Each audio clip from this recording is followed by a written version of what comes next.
जी, किसका तरंगदार अधिक होता है घर में? मम्मी का, पापा का, दादी का कि दादा का? हैं? पापा का। अच्छा, और कौन बताएगा? किसका तरंगदार अधिक होता है? मम्मी, पापा, दादा, दादी? बताइए जल्दी। हैं? दादा का। अच्छा, क्यों? क्योंकि वो सबसे बड़े हैं। हम तो नहीं मानते हैं कि दादा का तरंगदार सबसे अधिक होता है। और कौन बताएगा जी? कितने लोग कहते हैं मम्मी का तरंगदार सबसे ज़्यादा होता है? कोई नहीं। पापा का? चलिए कुछ लोग, 2-4 लोग हार्ट हैं। दादी का? दादा का? एक आदमी। दादा बहुत बड़ा मानता है ना जी। हाँ, इसको दादा से ही काम चलता होगा बेचारा। और दादी का? मेरा मानना है, अब उन्होंने बताया ना, मेरा मानना है कि सबसे अधिक तरंगदार किसका होता है? दादी का होता है। जानते हो क्यों? अपने यहाँ दादी लोग थोड़ा कमज़ोर होते हैं, मतलब पैसे के मामले में।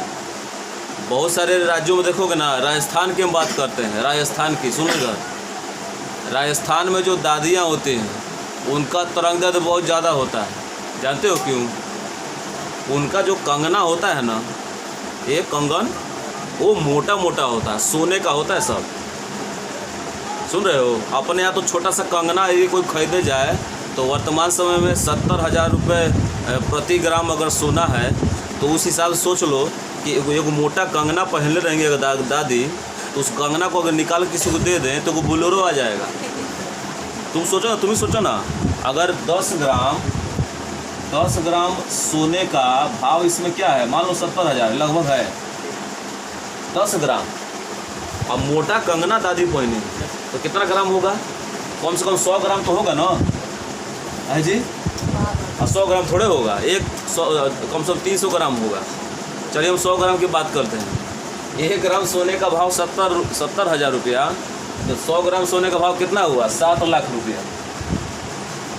अब सोचो, एक हाथ में एक कंगना 7 लाख का उनका है। सोचो, ये वो कंगना दी तो वो बोलेरो आ गया। खाली हाथों में पहनी है, इसी हाथ में, ये इधर भी एक है, तो इसको देंगे किसी को तो वो ट्रैक्टर आ गया। अब सुनो इधर, केवल यहाँ नहीं है, गर्दन में भी होता है। अरे वो लोग बहुत अमीर होते हैं सब, केवल कपड़वा से दिखते हैं कि उस तरह है। गर्दन में भी क्या होता है? सोने का वो क्या माला लगा होता है, वो मोटा मोटा। उसको निकालेंगे तो क्या आ जाएगा? वो ट्रक आ जाएगा। सोचो, इस हाथ में बोलेरो है, इस हाथ में क्या है? ट्रैक्टर है, इस हाथ में, इस गर्दन में क्या है? अब तुम क्या सोचते हो खाली हाथों या गर्दनों में है? गोड़ों में होता है, यहाँ पहले रहते इसमें। सुन लो इधर, अब सोचो इनको बेचेंगे तो क्या क्या मिलेगा? इनको बेचेंगे तो 3 महला घर बन जाएगा, और इसको बेच देंगे तो वो हेलीकॉप्टर खरीदा जाएगा। सोचो, उनके शरीर में केवल 5 सोने के हिस्से से क्या क्या खरीदा सकता है। इसलिए हम तुमको कहते हैं ना, सुन दे, इसलिए कहते हैं ना कि अपने घर में दादी लोग को पुल्हा कर रखो, मेल जोल करके रखो। पता ना दादी कब एक सहेली निकाल कर तुमको पहना दे, खुश होके। समझे हो ना? तो मेरा मानना है कि घर परिवार में सबसे अधिक तरह किसका होता है? दादी का होता है। सही बात है भाई।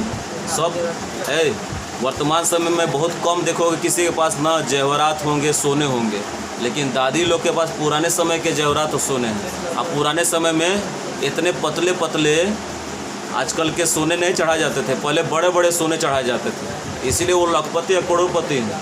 इसलिए उनसे थोड़ा तालमेल बना के रखिए कि आपका भी काम चलता जाएगा। बात समझ आ रहा है ना? तो किसका तरंगदार सबसे अधिक होता है घर में? दादी का। बात मानते हो नहीं मानते हो?